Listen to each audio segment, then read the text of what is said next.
I'm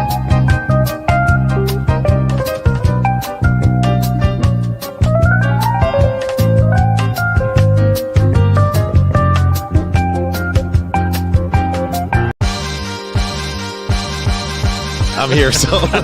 I'm Shea Gilgeous-Alexander, and I'm down to dunk. Howdy, Oklahoma. My name is Chet Holmgren, and I'm down to dunk. Dead gum. I'm Josh Giddey, and I'm down to dunk. This is Lou Dort, and I'm down to dunk. Is that like you eat them together? Everybody tells him to get the bag of burgers. I need like a straw. Howdy. I'm an artist on the court. This is Jay Will, and I'm down to dunk. My name is Kenrich Williams, and I'm down to dunk. It might be Aaron Wiggins. This is a troll. It's a troll. I'm trolling. Howdy, Papa. Because I think it would take away from who he is, you know? Yeah. I love Oklahoma. I love Oklahoma to death. This is Lou Dort, and I'm down to Dort. Perfect. Great. Very good. I like the hat. You like the hat? Vava. This is J-Dub, and I'm down to dunk. I've been doing a lot of dunking.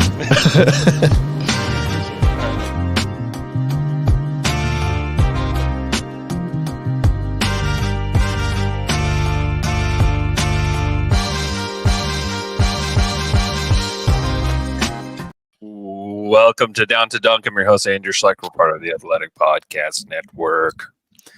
With me on sign, are you wearing your signing day sweatshirt, Al, today? I've got Alex Speers. Alex, what's up?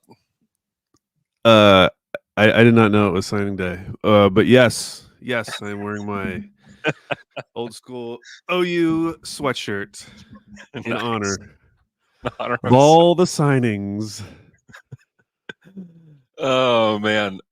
So Thunder played the Memphis Grizzlies apparently on just the right day. Yeah, seriously. Oh my gosh. I know for the first half last night, you're like, oh, okay, the Grizzlies just stink. This is just a terrible team. Yeah.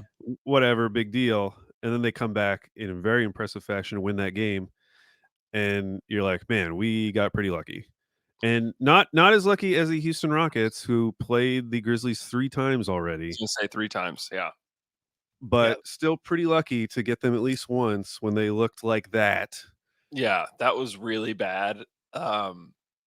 Actually maybe would have wanted to see how they would have matched up with them with Ja, because I mean I still think the Thunder would win, but it would have been a way more fun game to be at. Yeah, definitely. They just they just have like no one who can handle the ball, no one who can. They just like keeled over and died in the third quarter. I mean, it was just like, wait, what is happening? Like, there was like, it was just, you could play yakety sax over every offensive possession for the Grizzlies in the third quarter. Yeah. That was probably the worst like team I've seen against the Thunder this year. I mean, I've watched a lot of Pistons for some reason because I know why. It's because they're always the first game on every afternoon. Yeah. But against the Thunder, that was like the worst I've seen. They were bad. That was like shockingly bad. The Spurs were really bad though against the Thunder too. Yeah, the Spurs were bad, but the difference with that game, I felt like the Thunder were good. That game against the Grizzlies, I did think the Thunder were good defensively, but it wasn't like they had some amazing offensive game. They shot 30% from 3, and that game felt like it was actually closer to like a 50-point win than it was to like a 5-point win. Like if they had just shot a normal percentage from 3, I feel like the Thunder would have just absolutely destroyed them. Yeah. I mean, that first quarter was kind of it was kind of, it threw me off because by the time the starters went out, it was still like a very close game, but it was all because their shooting was just so ridiculous. Yeah. And I felt like they got lucky, Andrew. I think we could have beaten that team by 74 if we'd really given it a go. If we'd had a really good shooting night, I think we could have done it. Yeah, I had contemplated asking Mark if that game like crossed his mind because it's 2 years ago, and then like both teams were in kind of like similar positions where like the Thunder had a lot of guys out in that game and yeah, Memphis, and the Grizzlies have a lot of guys out in this game against the Thunder, and like And the Thunder specifically, are like ball handlers out. yeah, because Giddey and Shea were out Yeah. of that game, and so it was a lot of Point Dort in that one. Point Dort. I think Uh, although I do think Teo was in that game. Teo didn't play in that game either. Oh, he didn't? Okay. I went back and looked at the box score. It was Ty Jerome was the only other guard that played in that one. So yeah, it was bad, and I thought there's a chance that history repeats itself because they had been so bad, and they held out Bizback Biyombo for, I don't know if he was hurt or what. They cut Kenny Lofton Jr. after the game. They're in a bad way. Their roster is still in a bad way, even though like Ja's back and he looked great. But they're going to get Marcus Smart back, I think, this weekend, and then that'll help a lot because then even last night, especially early on in the game, they were staggering Ja and Bane, and so Bane was kind of like leading those second units. Yeah, and I don't know if he's that guy. I mean, I really like Desmond Bane, but I don't know if he's that yet. he can do it in a pinch. He can do it, and he was asked to do it for a really long stretch of time, and he played well in a lot of games, but he's just much more suited to playoff ball. Yeah. So when they get Smart back, they can split them up. They should have like a functional offense most times during the game. I still don't. I mean, I saw someone, I forget who it was, had this stat about how many teams have made the playoffs with this poor of a start, and it was only one. So they still have a long way to go. It's obviously different because of the play-in. The play-in tournament helps a lot. Even so, 6.5 games back of Phoenix today. Yeah, 6.5 is a lot. It's such a huge number already. They would have to play at like a 54 win pace, I think, in order like for them to get within like arm's reach of the play, and they still may not make it. Yeah, I mean, even after last night's game, they have the same record as the Portland Trailblazers. I know. Shout out to Portland. That was the like game that wasn't on national TV, but may have been like the most consequential, just because the Suns are an absolute mess, and for them to go up there and just get destroyed in the third quarter and lose that game. I was watching one of their like post game podcasts, like a fan podcast, and they're really at like a breaking point. They're talking about firing Vogel, firing Kevin Young. Got to do something. Firing Kevin Young would be hilarious if it was like Phoenix has to fire Kevin Young.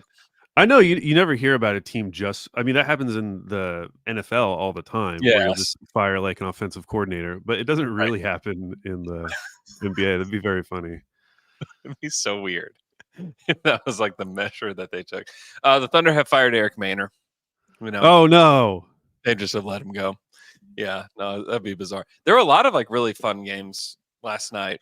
There were 3. Great. There was one that was a stinker with Milwaukee, San Antonio, no Wemby in that one, but Memphis beating New Orleans was awesome. I was watching it with my oldest son, and he is a Ja hater at this point. Oh, really? He was so disappointed that Ja came back and did that. His face is just in his hands like this after Ja hit the layup. Damn, in his face. It was great. Yeah, in his face for sure. And then Boston Golden State. Golden State was awesome. That's a huge win for the Warriors, who are just like trying to stay alive here and trying to stay in this fight. That's a massive one. And then, as we mentioned, Portland beating Phoenix was. I mean, it's kind of shocking, especially like Durant. It's like given all he's got. I mean, you think like Durant and Booker is enough. Like, who cares who the other guys are? But it's kind of funny that like Nasir Little is like the starter and Nurkic is the starter in this one. And then, I saw someone posted the 3-point percentages of all their like other guys. Oh, dude. And Nas Little is number 1 currently at like 36%. Do you remember all the love for Keita Bates-Diop in the summer? It's like, oh my gosh, I can't believe the Suns got Kata Bates' job. This is there were some Hollinger tweets. Shout out John Hollinger. There were definitely some Kata Bates job Hollinger tweets. Yeah, he's shooting 25% from 3 currently. Yeah. He didn't play last night. He had a migraine, it says here. But yeah, like Jordan Goodwin, like even Yuta Watanabe, who has had moments this season, he's not shooting well from 3. Yeah. I find them so much more interesting because I think they're going to get compared to the Lakers of last year a lot because they're just dealing with so many injuries, and it's like, oh my gosh, what are they going to do? How are they going to get this together? The difference is like the West is so much stronger this season than last season. So I think rising up the standings is going to be a lot bigger ask than it was last year. But also, like the Lakers had legit trade assets, as it turned out, to make a move, and the Suns do not. No. Like no one's trading for Bradley Beal. Even if he wanted to. I mean, even if the Suns wanted to trade him, like, and I'm trying to look at all the rest of their players. Like, who does anyone really want? And I'm sure they have some like they probably have like 10 spots that are unprotected on like a 20-30 second left or something. But I don't think they have like any pick assets to trade. They don't have pick assets. They don't have any like. At least like the Lakers had like some young players that people would have wanted. I mean, Phoenix doesn't have anybody. I mean, they are filled with it's Durant, Booker, and then it's just a bunch of guys that nobody wants. Honestly, and the really scary thing is if they don't do anything, which I think it's going to be tough to do something at the end of the year, then all those like second apron things kick in, and now they can't aggregate multiple players in a trade. Then they're really stuck. Then it's like over. I mean, at least a new first round pick will come online, I guess, this summer, like a future one that they can trade. So they'll be able to figure out one trade to make. But oh my gosh, they feel legitimately screwed, like in a long term way. Even if Bradley Beal gets back and they're able to stabilize somewhat. I just trying to say is like the Thunder are preparing their picks for Devin Booker. What are you trying to say? I will say it's only like 2 years ago that Suns fans were talking about trading for SGA one day. So suck it. And the other thing I think about is Brooklyn, just because they have all those picks. Yeah, those are still very juicy picks. I still like those picks a lot. Yeah, definitely. Yeah, I mean the Thunder sit at second in the West right now, 17-8, plus 7.2 point differential. That's the second best in the Western Conference, only to be beat by the 76ers, who have just been blessed by the good Lord to play the Detroit Pistons 100 times, it feels like. Have their nice plus 11.3 point differential, and Boston's still plus 8.6.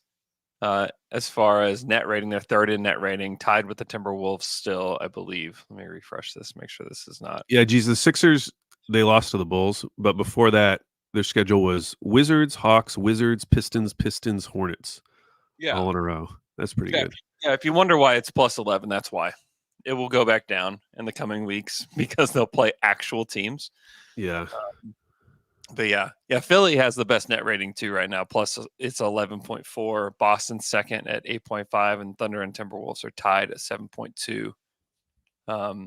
With their defensive rating ranked 6th in the league at a 110, and offense is 9th, 117.3.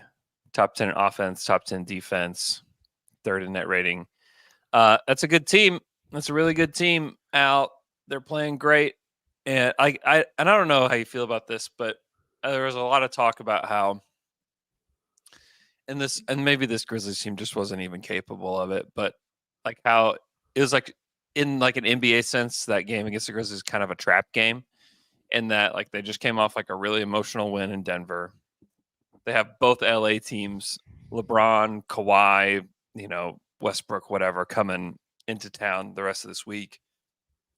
And then the Grizzlies guys, it was like their last chance to play without Ja, but it obviously all went the other direction where it was like, oh gosh, finally our last game without Jaw, and they just like it was like the last day of school, is what like some Grizzlies commentators have compared it to, where you just let down and there's like you just don't do anything at all. Yeah. But it like had the recipe of like some trap game. But like the Thunder, like they showed up to compete.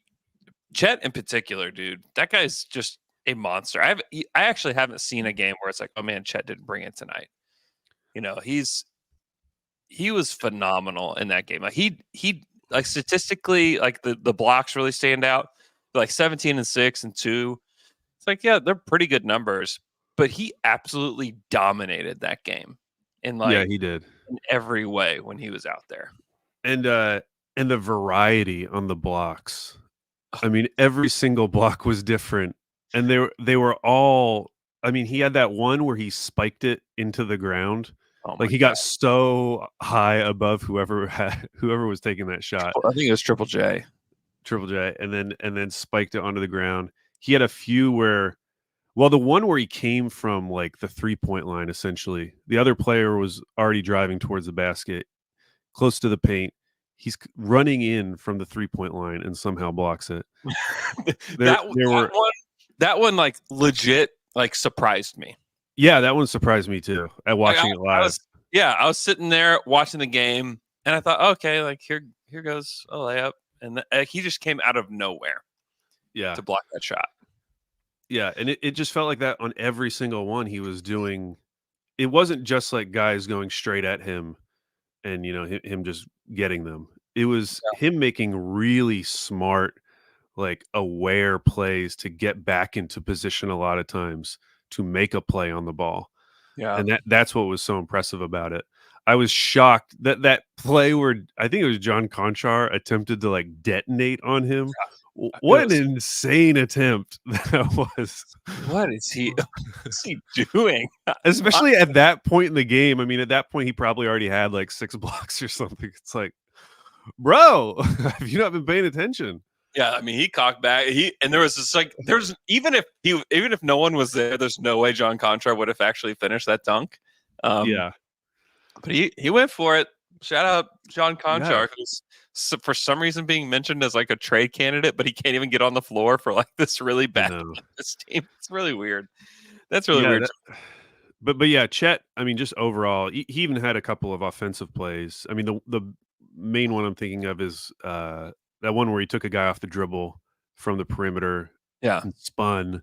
And it's like a spin dunk, like where it's all like somehow one motion. We're just like, what are you? It was very pretty. Yeah. So yeah, I mean, he was great. I was looking up, especially early in the game. I thought J-Dub's aggressiveness really stuck out, and so I was going to see, because it has felt like J-Dub has been more aggressive lately. So first, I went back and looked at like what he did post All-Star break last year, and I think what's exciting for Thunder fans is that he hasn't even really hit those numbers yet. Like he's been inching towards them, but like there's still a baseline for him to get to, which is what he was doing post All-Star break last year, before he takes like another leap. And I still think he's had a good season. But if you look at his drives per game, so last year it was 9.5 per game, but then post All-Star break it jumped to 13.7. This year it's at 12 per game, but in his last 6 games it's jumped up to 13.8. So basically exactly what he was doing last year post All-Star break. And I have felt these last couple games like he is just being way more aggressive getting to the rim.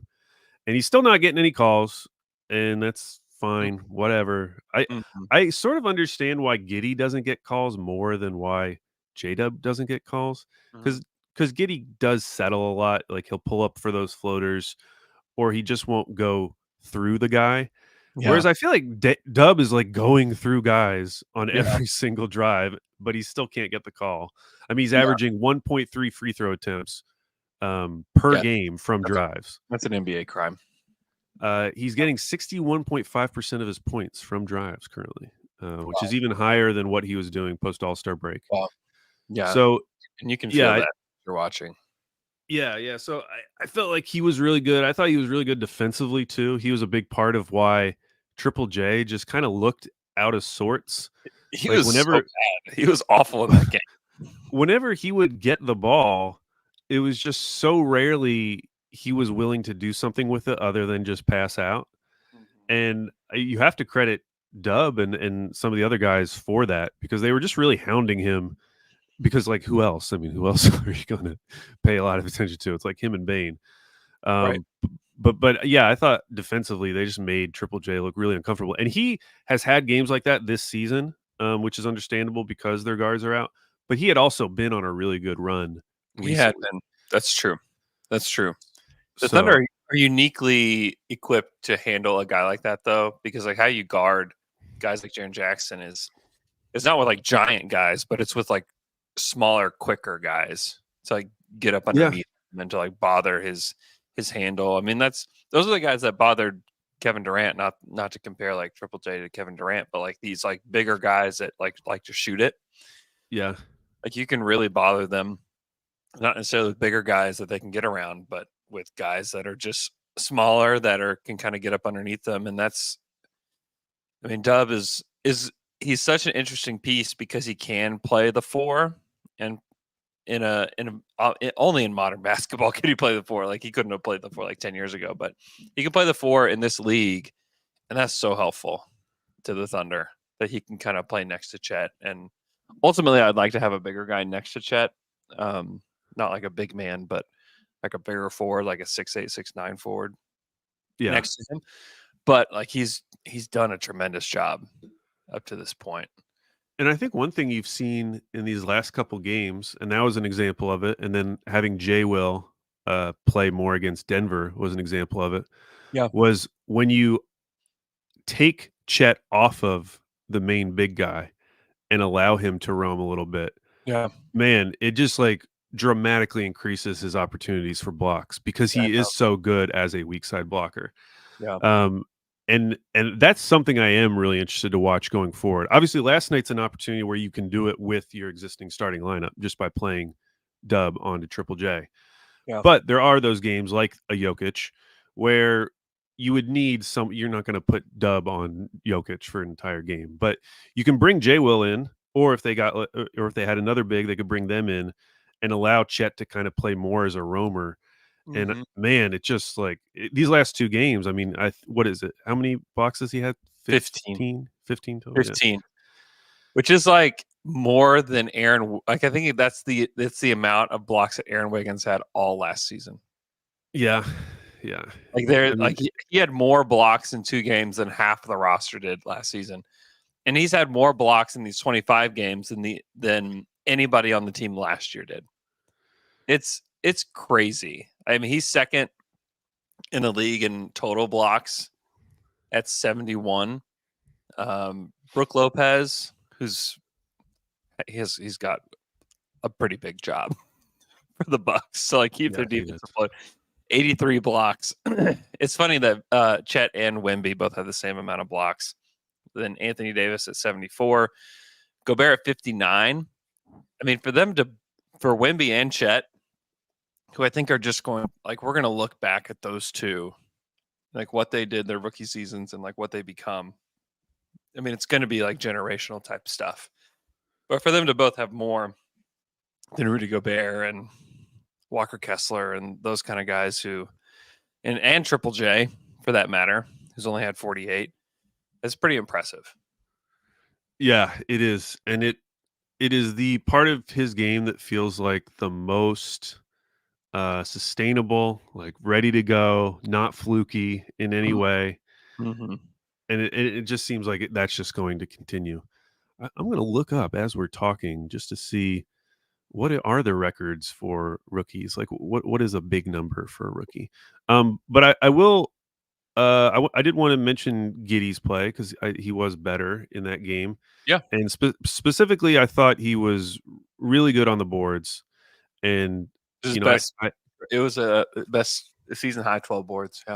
Yeah, season high 12 boards. And obviously I made my opinions known on Giddey on the emergency pod. But one thing I will say is that if you are thinking about like just like theoretically like a replacement for Giddey in the starting lineup, I do think one of the hard parts is trying to find someone who can just match his rebounding output. Yeah. Because I do think that is really important because Chet isn't like Clint Capella on the boards, like he's a good rebounder, but he's not a gobbler, Andrew. He's not gobbling up them bounds like someone like a Clint Capella. J-Dub isn't a good rebounder right now. Shea is good, and Dort is good on the offensive boards, but he's also not like a great rebounder. And I think that one thing going forward, if they ever did change the starting lineup, like you kind of need those boards from Giddey. And I know he started the season really poor on that front, but he is basically back to where he's been. And that is really important. The other thing I would say is that he was really good in transition. And he was so good that if you watch back that game and just compare what he did in the half court versus what he did in transition, like it looked like two different players. I think he got all but two of his points, other than free throws, in transition. And he just looked way more confident, in rhythm, making the right reads. He had a couple passes where he was the guy cutting and finishing. I mean, that one early on when J-Dub had that really nice pass and Giddey hit that was really good. But then if you go back and watch what he did in the half court, like it's still the same things like that have been bothering me. So he seems to be comfortable in that transition setting, which he has had issues in the transition previously. So I'm not, I don't know what to think about it, but he was really good in transition during that game. But then still in the half court, you'll see things like that play against Gilliard, who like on the screen looks like he's 5'2" or something. And Giddey's backing him down and just turns and shoots like a 8-foot fade or an 8-foot floater over him. It's like, bro, just go. Just you could walk over him. He's so small. And so there's still plays like that. So yeah, it is just so interesting how different he looks. And I know that's actually pretty common especially for rookies, where they might first look good in transition and look kind of lost in half court. But that's kind of how that game felt for me. Okay, blocks per game. Let's say 2.5. What is Chet averaging? It's like a 2.8 right now, I think. Okay. He does lead the league in block percentage. He does. Well. Okay. Yeah. So he's first, Wemby second, Lopez is third, Goga Batadze is fourth. Yeah, so he is, if I'm just looking at rookies, he is 9th all time. Now this is in blocks per game, so this is 2.8. Ahead of him, Dikembe at 3, Wemby at 3, Sean Bradley at 3, Mark Eaton 3.4, Alonzo Mourning, Shaq both at 3.5, David Robinson 3.9, and Manute Bol at 5 per game. I was gonna say it has to be like a bunch of dudes from the 90s. Yeah, and Manute Bol in particular. I tweeted this out because someone asked, like, what is the rookie record for most blocks over a 2-game stretch? It's 24 by Manute Bol. He had 15 in one game and 9 in the other game. Wow. Yeah. So I don't think Chet is catching him. Yeah, but he's not going to catch him. If they keep playing him like this, I mean, I think he absolutely could finish the season over 3, which would be a big deal. I think he will. And they're starting to also not even just use like Jay will, but they'll throw Dort down there. Yeah. Just to push guys, like just to push the center out at times.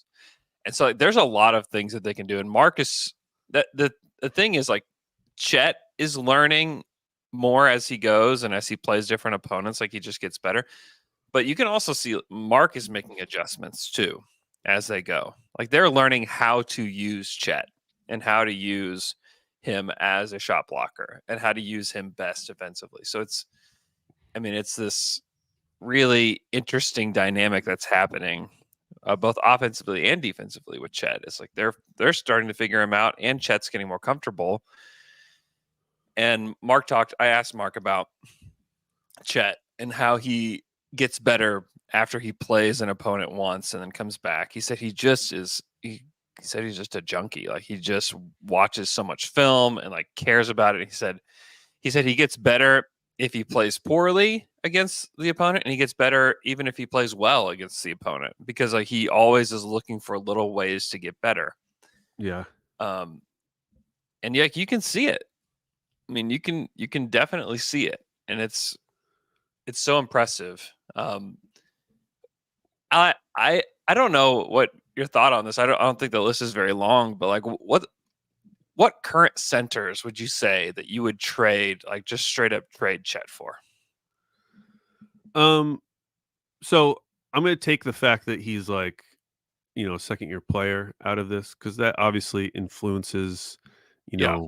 the timeline of OKC. Yes, it's nice to have a guy on this super cheap contract that you're not worried about paying.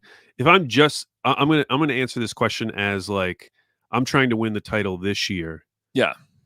Who would I rather have? Okay, we can maybe answer it both ways. Like trying to win the title this year, and then like long term. Yeah, so trying to win the title this year, I think Embiid and Jokic are the two obvious ones. I'm going through the teams. The other thing, like Sabonis is probably better than Chet right now. Sabonis is really, really good. For what the Thunder need, though, I think they need Domas would Chet. not. Yeah, Domas would not put them any closer to a title. He would not. Their offense could potentially be crazy, but I think that they need what Chet brings more. And his shooting specifically, though, on offense, though. Yeah.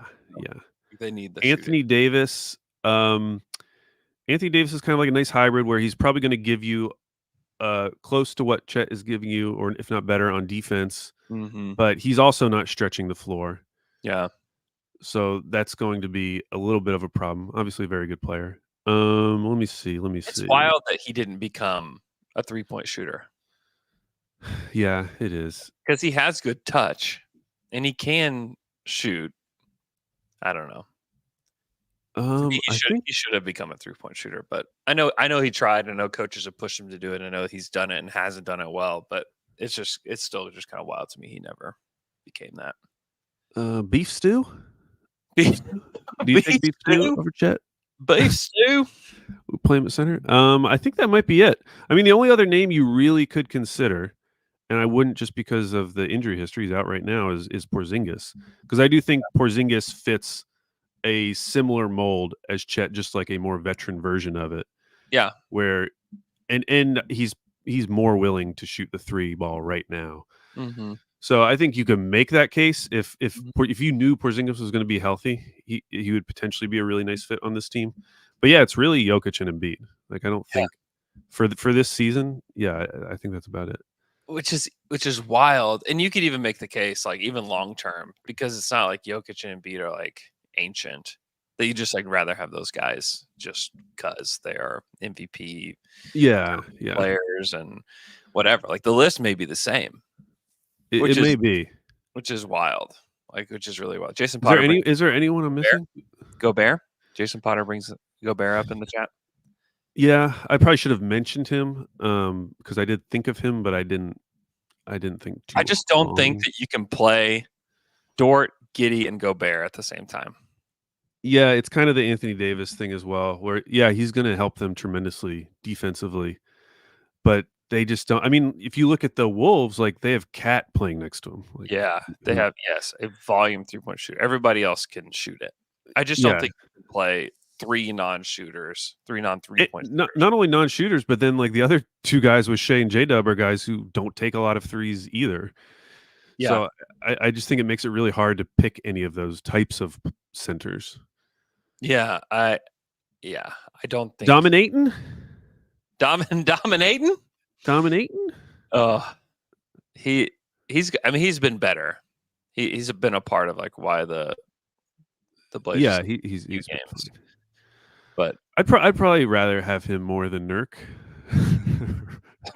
Right? I don't know. I Nurk's I do think okay. I mean, Nurk offers a lot in terms of passing that Ayton doesn't. Although I think Ayton's been getting better on that. Yeah. He was really good last night in that respect. But yeah, I mean, when it comes to centers, and this is I tweeted out yesterday. I was just it was kind of a side thing, but like where would you rank Chet just in the league? Yeah. And I ballparked it as like a top 30-ish player, which I actually felt was kind of being a little conservative. Mhm. But I think that sounds about right. I mean, if you look at some of the like the LeBron metric just came out, and I think he's at like 28 on Yeah. that metric. Let's see where he is currently on EPM. Gosh, why He's don't they high. have Like he's rising on 1, 2, EPM last 3, I 4, looked. 5, 6, 7? He's 7th on EPM. Wow, ahead of Anthony Davis, only behind Luka, LeBron, Giannis, Jokic, SGA, Embiid, That's who we just insane. talked about. Dude, that's so insane. Yeah, so I think top 30ish is actually just being very conservative. I think I think there's a chance he's like already a top 20 player in this league. I don't disagree. Like his impact, like It and seems crazy. It seems it crazy. I know it sounds so homer, but when you're focusing on like the impact, like don't look just at the box score. Yeah. His impact when he is on the court is that of a top 20 player. Yeah. Yeah. I think that's right.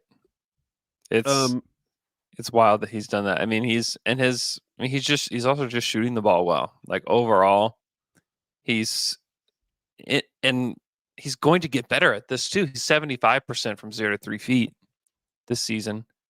Yeah. And like this is like the weakest version of Chet in terms of just like general strength. Like he's going to get stronger and get better as like his career goes on.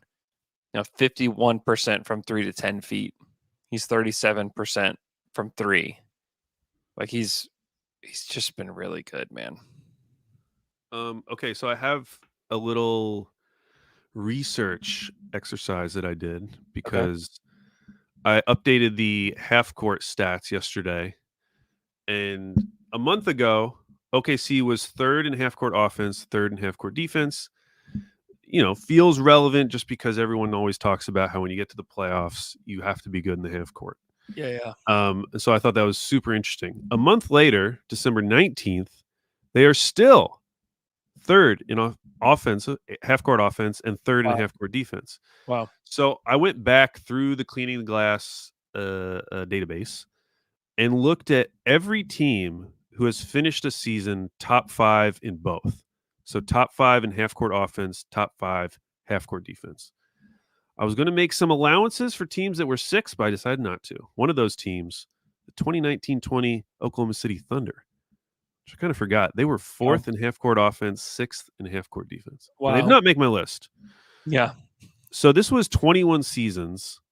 There were 26 teams over that period of time that managed to be a top 5 half court offense and a top 5 half court defense. On average, those teams won 60.7 games. And this is the biggest takeaway from this little exercise is that all of these teams were great in the regular season. In fact, the lowest win total was the 2015-16 Clippers, who won 53 games. And you can't really begrudge them because that was the season that there were 3 of these teams. The Warriors, the 2016 Warriors, obviously won 73 games, and the 2016 Spurs won 67 games. So, like, even that 53 number for the Clippers is a little subdued to where it would be in a normal year because those other 2 teams were so good. So we're talking about like the lowest win total was 53 wins. Now, of course, OKC might not keep this up the entire season. They might eventually fall out.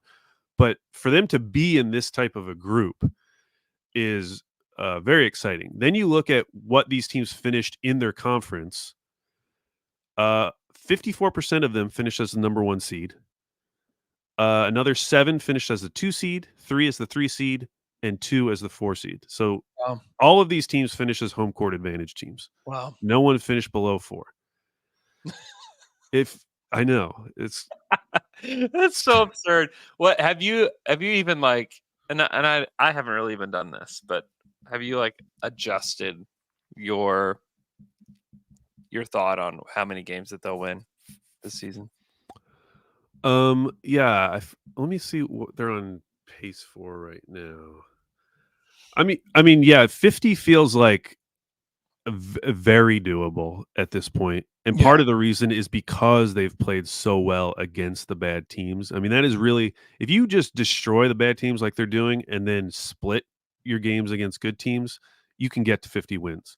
Yeah. So that's what they're doing right now. Mm-hmm. And so if they can get a little bit better against the good teams, which I still would love to see, and we're about to see, I mean, this stretch coming up is pretty awesome with like Lakers, Clippers. I think they play the Nuggets again? It's a great test. Yeah, they play the Nuggets after. It's the first game after the New Year, I believe. Yeah.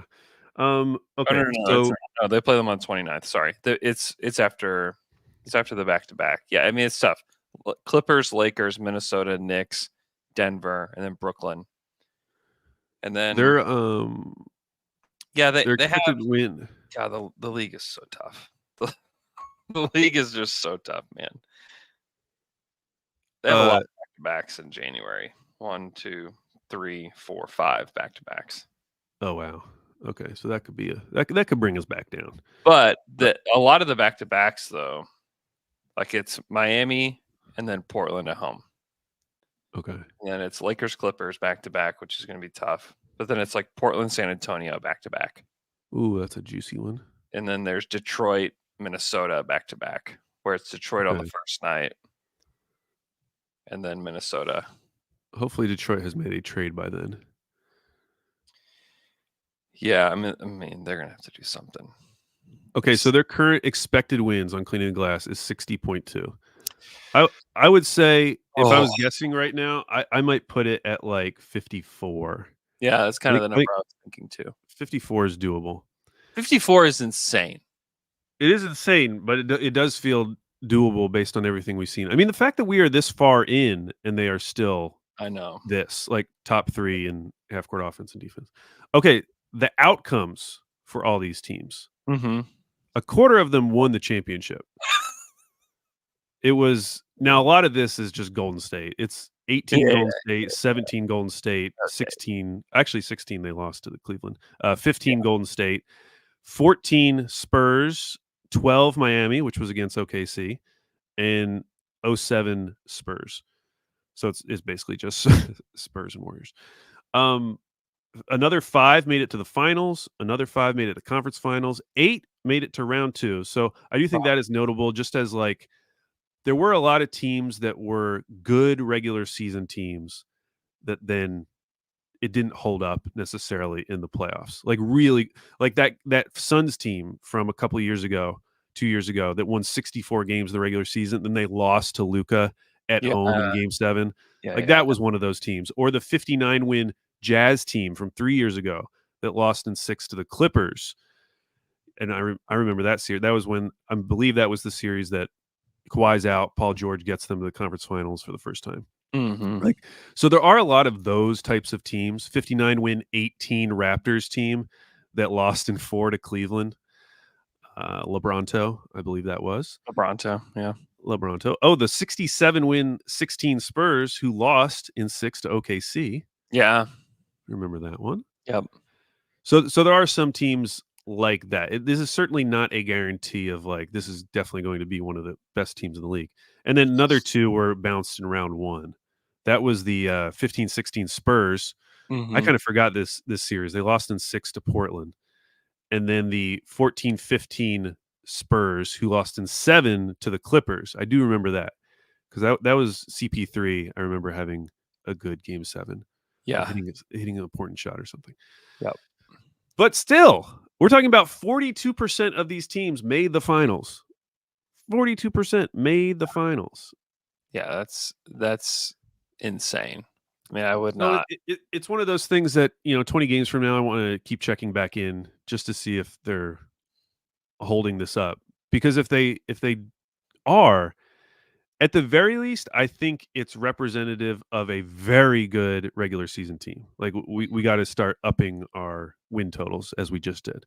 Mm-hmm. And the other thing is like you feel pretty confident about them getting home court advantage because a lot of these seasons that I'm talking about were seasons when there were a ton of good teams. Like that 15-16 season in particular.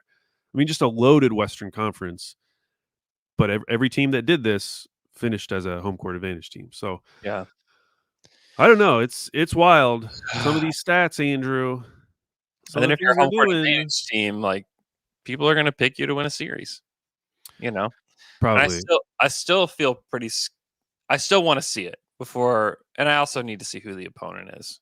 But Oh, they're still so. I'm still pretty pessimistic about the playoffs. As good as optimistic as I am about the regular season, I'm still kind of pessimistic about the postseason. Like if we get matched up with the Clippers, like yeah, I'd be worried about playing the Clippers right now. mhm. Even matching up against the Lakers, who I know we've played well against. Yeah, In a playoff setting, that was I still don't think I would favor the Thunder as like a brand new playoff team going in and beating the Lakers in a 7-game series. I mean the Lakers proved it last year. I mean they made it to the Western Conference Finals when they kind of stunk all year Yeah, the Kings obviously worry me because we because they can't beat them. They just cannot beat that team. We cannot beat them. The Mavs terrify me Yeah, because of Luka. I mean, basically, it's like the Rockets. If we get the Rockets, okay, all right, I would I'll love. be feeling pretty good. I would love to have the Rockets. I mean, the Suns right now feel great. The Warriors would kill me. I hope we don't have to play the Warriors in a 7-game series. That would be Yeah, I think exhausting. everybody would have to definitely make an appointment with the heart doctor. The Pelicans would be another interesting one. I think that would be pretty evenly matched, and I might go with the Thunder. Wolves Would terrify. Yeah, Wolves. If I'm assuming we're going to be home court in this scenario, then we wouldn't be matched up with the Wolves. then we wouldn't be matching up with them or the Nuggets. Which, yes, I would not feel good about either of those. Yeah. So yeah, I'm still feeling pretty pessimistic about the playoffs, just because we haven't really seen them do it over the course of a series. Because that's the other thing. Like we can look at individual games, like the highlight of that Pelicans game, or like the low light of the Timberwolves game. Mm-hmm. Over a 7-game series, that's just going to be one game in a series, and a team's going to make the other team's going to make adjustments. Thunder are going to make adjustments, and we just haven't gotten to see that yet. And so it'll be obviously the first real test for Mark, which is exciting. Yeah, but it's the first real test for this team as well. And so until I see it, yeah, I'm probably going to be picking whoever they play, unless we get lucky with for like Shea, because how many people are declaring Shea a top 5 player in the league right now? It's a lot. Yeah, and the people who don't like Shea will most often compare him to James Harden. Yeah.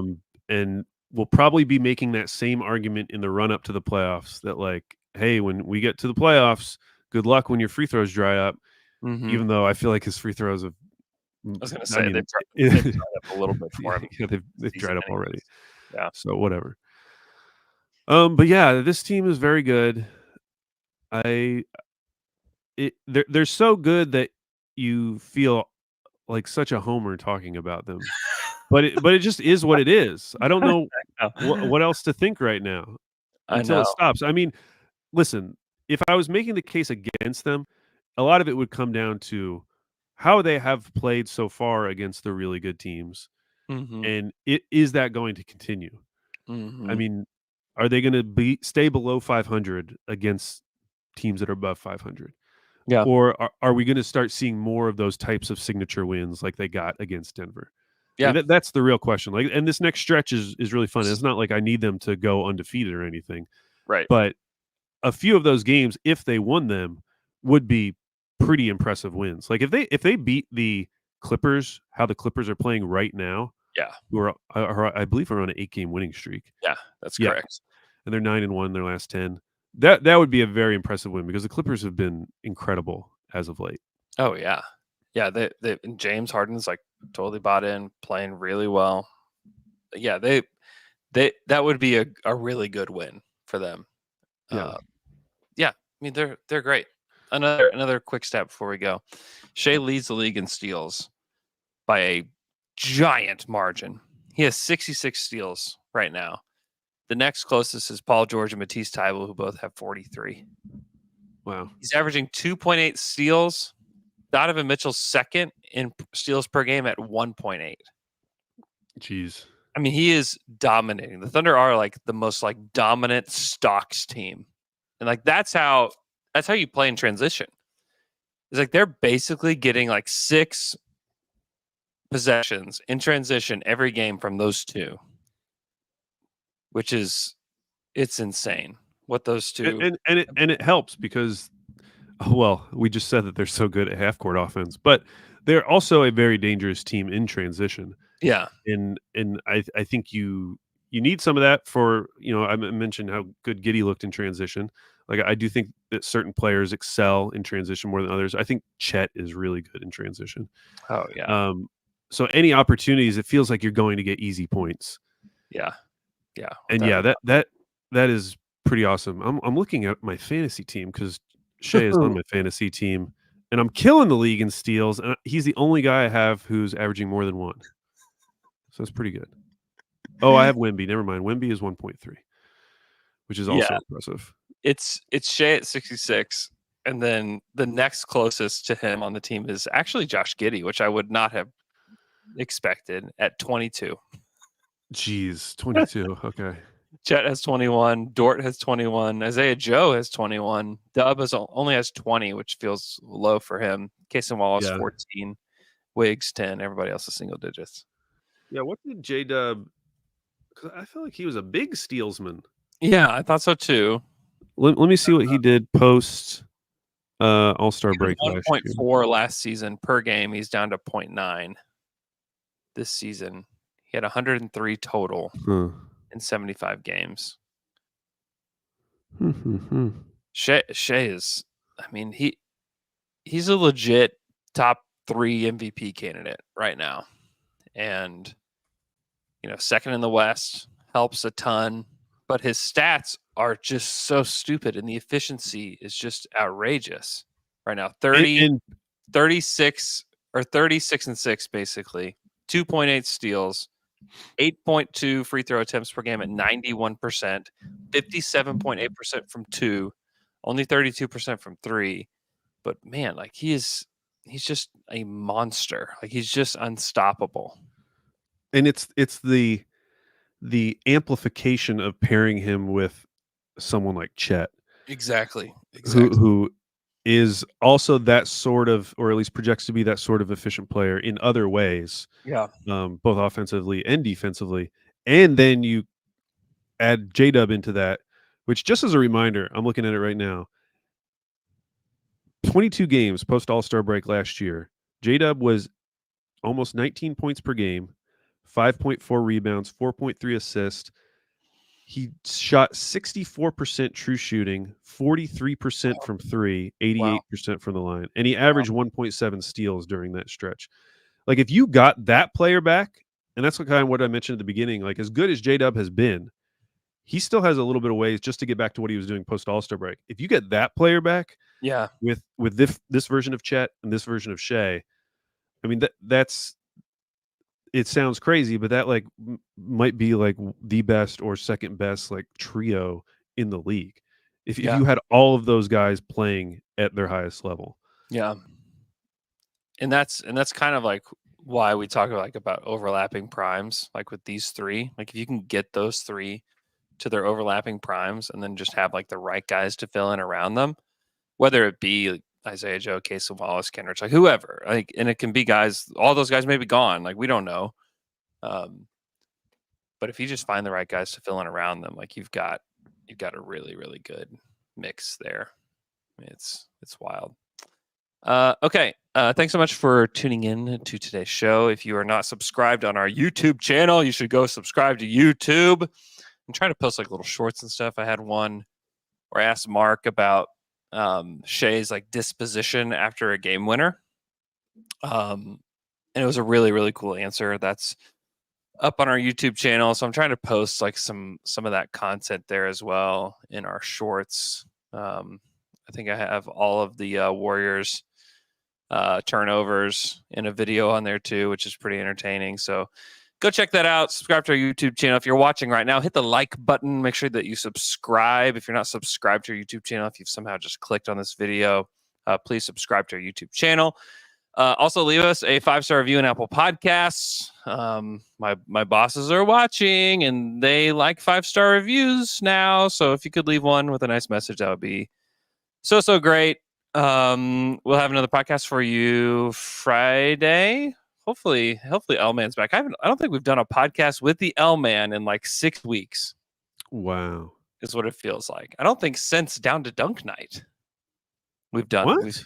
we've had L-Man. I'm pretty sure that's true. Maybe it's not. Maybe Jeez there was one. Louise. But it feels like forever. So, all right. Hope you guys have a great rest of your Wednesday. We'll talk to you guys again on Friday.